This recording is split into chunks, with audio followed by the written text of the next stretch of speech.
Fala galerinha do xadrez, tudo beleza? Vamos dar uma olhada como é que tá o Campeonato Brasileiro Feminino 2021? Vamos lá então, aqui a gente vai mostrar essa partida e depois vai ver a classificação final aqui do torneio, tá bom? Temos aqui de brancas, Juliana Teral, campeã brasileira, jogando contra Catier Librelato, que tá jogando muito aqui esse torneio. São duas gigantes disputando pela liderança. Juliana Teral com as peças brancas, abre com o peão do rei E4. Temos aqui C5 pela Catier, C3, olha só a variante, a lapinha aqui, a escolha da Teral.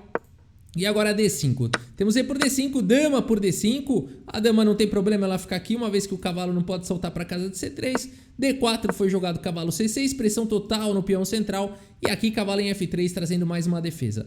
C por D4, E5 atacando mais uma vez aí o centro, cavalo C3 agora sim atacando a dama, mas a dama não quer sair daí. Bispo B4 cravando aqui o cavalo, bispo D2 ameaçando capturar a dama, bispo por C3 e agora Catier faz o lance E4 e tá atacando o cavalo. O cavalo vai para E5, temos cavalo por E5, D por E5 e agora é possível a troca de damas, mas a Catier faz a coisa certa e não vai trocar se ela não ganhar nada com isso. Aliás, vai estar trazendo mais uma peça lateral para o jogo. Então, cavalo E7, né? Desenvolvendo uma peça e se quiser trocar que me deixe o cavalo bem colocado. Dama em A4, cheque, bispo D7 atacando a dama. Dama em A3, pressionando aqui o cavalo, que bela sequência aqui lateral, não permitindo agora a Catier, por exemplo, fazer o roque, né? Senão tá caindo peça. Então a partida seguiu aqui com dama em E6, a dama fica protegendo o cavalo. Uma outra possibilidade bem ardida seria jogar aqui com lance E3. E depois de F por E3, por exemplo, jogar um lance como dama E4, vai para uma partida bem agressiva, né? Aqui dama E6, um lance mais sólido aqui da Catier, perfeito. Aí a partida seguiu com torre D1 e agora roque, colocando o rei em segurança, a dama agora tá protegendo aqui o cavalo, tá tudo certo. Bispo E2, bispo C6, colocou o bispo numa bela diagonal, roque, e agora o cavalo veio para G6. Excelente desenvolvimento das duas jogadoras, partida bem agressiva, a torre D6 agora atacando a dama, aqui a dama veio para F5 e agora a torre de F em D1, a lateral consegue dobrar na coluna D, domina agora aqui a coluna D. Cavalo em F4, a Catier não fica por baixo não, segue atacando agora, um cavalo fortíssimo nessa casa de F4, o chamado cavalo do Kasparov, o cavalo das negras em F4 ou das brancas em F5. A partida seguiu agora com bispo em F1, guardando aí o bispo, e agora dama G4, uma pressão total aqui em G2, o bispo não pode se mexer, e também sempre tem alguns temas aqui do peão caindo em F2, né? Então aqui bispo em A5 foi jogado, aqui, né, saindo aqui, então evitando o lance cavalo H3, um excelente lance aqui, bispo A5, e agora H5, a Catier segue atacando firme aqui na ala do rei.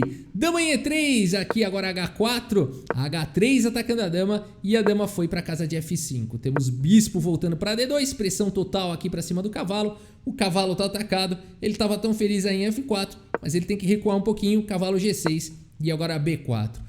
Duas jogadoras muito fortes, partida muito equilibrada, muito difícil, muito dinâmica. A partida segue agora com A6, controlando mais aqui a casa de B5. Dama G5 propondo trocas, dama por G5, bispo por G5 e aqui torre de F em E8. A Catier tá feliz da vida que conseguiu trocar peças e agora tem uma pressão muito forte aqui em E5, né? Por que ela não capturou aqui direto o cavalo por E5 e jogou a torre em E8? Seria possível, inclusive, jogar esse lance. Talvez aqui a lateral pudesse seguir com o bispo por H4, na questão material fica tudo igual. E, no entanto, enfim, aqui a Catier preferiu jogar com torre de F em E8, que também é um excelente lance aqui da posição. Já que esse peão não tem nenhuma defesa, por que não colocar mais um ataque, né? Ele vai cair de qualquer maneira. Mas nessa posição, a lateral vai para uma sequência brilhante aqui, um lance brilhante da lateral nessa posição. Que jogar aqui, vale a pena, olha essa posição, tenta encontrar aqui um lance, né? Como prosseguir aqui então de brancas. E é muito difícil, e eu espero que você tenha encontrado aqui o lance lateral, o lance brilhante segundo os computadores. Torre por cavalo, que é isso? A Juliana Teral aqui apostando todas as fichas no peão passado, sacrifica agora a qualidade. A partida segue com F por G6, afinal de contas, que outro lance você pode fazer depois que uma torre capturou o seu cavalo? Bispo C4, cheque espetacular, rei H7 e aqui E6. A força do peão passado, Juliana Teral sacrifica a qualidade para conquistar esse peão passado que está muito bem apoiado aqui pelo par de bispos. Torre de A em C8 foi jogado. Aqui uma possibilidade também muito interessante, já que esse bispo aqui é o defensor do peão, seria jogar com o bispo B5 aqui, tentando eliminar o bispo, né? E depois de bispo B3, tentando manter a defesa. Bispo D3 seria um lance bastante incômodo, né? Fechando aí a coluna D. E depois de F3, por exemplo, tentando aqui enfraquecer a posição do bispo aí de D3, poderia seguir com torre de A em C8. E depois de um possível E7, por exemplo, poderia seguir aqui com bispo C4, mais uma vez propondo trocas. Bispo por C4, enfim. E se torre D8, dá para voltar a torre aqui. Fica uma protegendo a outra, principalmente protegendo essa daqui de 8, né?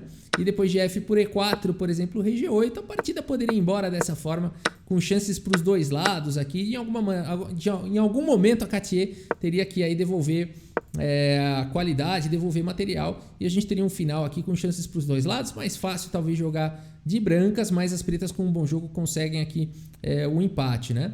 Mas aqui nada disso aconteceu. Torre de A em C8 foi jogado. Lateral segue agora com torre D4, protegendo aqui o bispo, pressionando também o peão de E4, mas mais do que isso, a lateral tá de olho em outra coisa, que ela tá de olho a cada checkmate. Por incrível que pareça, torre D4 é um lance que vai pro checkmate. Galera, ela tá querendo aqui abrir a posição, ela tá de olho nesse peão aqui de H4 e depois no avanço. A partida seguiu com torre C7 e agora F3 aqui, confirmando a nossa teoria. E aqui torre F8, então foi jogado pela Cartier, né? Aqui, um jogador mais desatento, uma jogadora mais desavisada, se tivesse capturado em F3, torre por H4 vai para a sequência de mate. Rei G8, E7 aqui abrindo um cheque descoberto, e esse cheque só não é mate porque ainda dá para postergar o inevitável com bispo D5, mas depois de bispo D5 a gente teria aqui checkmate, né?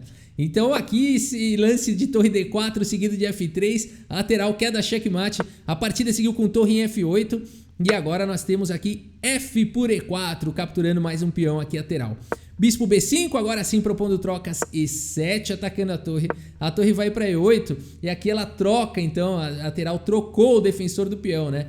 Já que o bispo C4 tá meio difícil de ficar protegendo em E6, passou a defesa para o bispo aqui de G5. Bispo B3 foi jogado. Você pode estar se perguntando por que não jogou aqui um bispo F7, por exemplo. Parece tão bom, né? Dando suporte aí. Aqui poderia seguir torre C por E7. Devolve um pouquinho de material e dá aquela igualada, né? Depois de bispo por E7 ou bispo por E8, tanto faz. Aqui a partida fica bem equilibrada, né? Então, por isso não jogou aqui, a lateral não jogou o lance bispo em F7, ela não quer empatar não, ela quer ganhar. Bispo B3 foi jogado, torre D7 propondo trocas, temos torre por D7, bispo por D7 e agora rei F2, o rei vai pro jogo. Torre C8, aqui bispo D5 pressionando o peão lá de B7, B6 coloca o peão em segurança, rei F3, o rei vai à luta. E aqui é como se a Juliana lateral tivesse uma peça para compensar aqui, né? Porque o bispo pelo bispo, a torre é mais forte que esse bispo de casas escuras, mas o rei lateral tá jogando. E o rei aqui da Cartier não tem acesso na posição, olha só que coisa, né? O peão aqui tá bloqueado. Por isso que a lateral nem captura esse peão aqui de H4 para não deixar soltar o rei aqui. E ela vai levando o rei dela. Maravilhoso. Torre C3, cheque, rei F4, agora torre aqui em G3, pressiona o peão aqui de G2, E5 na hora certa protege aqui o peão, agora bispo em E8 e aqui então bispo F3 prendendo aqui a torre, né? E a Cartier então nessa posição vai para essa ideia aqui de sacrificar, enfim, essa torre não joga mais. No entanto aqui um outro lance que talvez pudesse... rei G8 aqui, talvez, depois de bispo por H4, você fala, e agora? Agora sim, torre por F3 e G por F3 e rei F7. Por que, Rafa? É diferente do que aconteceu na partida? Vamos ver. Na partida, seguiu diretamente com torre por F3, cheque, não com rei G8. Depois de G por F3 e rei G8, aqui a Juliana lateral vai para um lance praticamente de arremate, a partida ainda continua, mas se você quiser dar pausa nessa posição e tentar encontrar esse lance, vale a pena. E eu espero que você tenha encontrado, né, o lance da dominação total aqui, E6, né? Olha só o paredão que existe agora aqui na posição. O rei tem poucas casas aqui, né? Ele não consegue jogar nessas casas aqui que estão em vermelho, né? O rei não consegue sair, o rei tá preso. A partida seguiu agora com o rei H7 aqui, a Katia ainda continua jogando, rei E5, e a estratégia aqui, o plano lateral é muito simples, ela vai levando o rei para próximo do bispo, e depois de rei D8, então, a Katia, que tá jogando demais, que tá fazendo um belíssimo de um torneio, abandona aqui a partida, abandonou porque não dá mais, né, pessoal? Vai tirar o bispo daí, o peão vai ser promovido, vai capturar e vai promover outro peão e vai dar mate, né? Então, simples assim. Cuidado só para não afogar, né? Olha aqui que drama seria, né? Aqui promove, um bispo toma, rei toma, joga o rei para cá, aí você, vamos supor, né? Vou fazer aqui uma sequência errada aqui, né? Pior que nem dá, deu sorte aqui, deu sorte que vai promover com cheque, né? Deu sorte aqui. Então não dá nem para tentar forçar aqui o empate, o afogamento. Seria forçado demais, é um afogamento forçado, né? Forçado além da conta. Então por isso que depois de rei D8 aqui a Katia abandonou aqui a partida. Que espetacular essa ideia aqui da Juliana Terral de sacrificar a qualidade, focar no peão passado, né? Realmente espetacular. A Katia talvez tivesse recursos, tentado antes trocar o bispo de casas claras, tentar devolver material, alguma coisa nessa linha, mas muito difícil de isso acontecer na partida real ali, o tabuleiro pegando fogo, né? Muito difícil de encontrar esses recursos. E vamos dar uma olhada no relatório, então, aqui do chess.com e depois na classificação final. 89,2% de precisão aqui para Terral, 78,3% de precisão para Katia. Foi mais precisa Terral, com direito a lance brilhante, torre, o sacrifício da torre, lá o sacrifício de qualidade, né? Realmente espetacular o lance, o único que vai para linhas de vitória.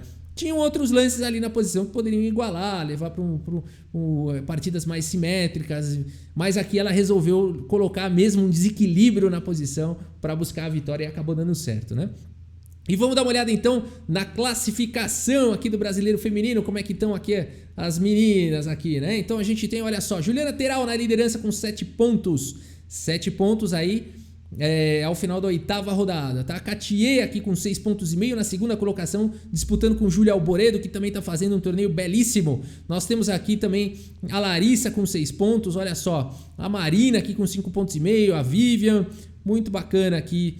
A Agatha... E também a Bia Fratini tá indo bem também no torneio, 5 pontos. Olha, a Conte também com 5 pontos. Legal demais. Natália Bacarin tá jogando, olha só. Tá aí também com 5 pontos. Legal demais, né, galera? Legal demais. Torneio fortíssimo aí, as meninas brilhando.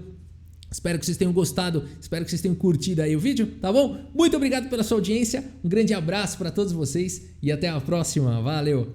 Cavalo H5 no tabuleiro de xadrez.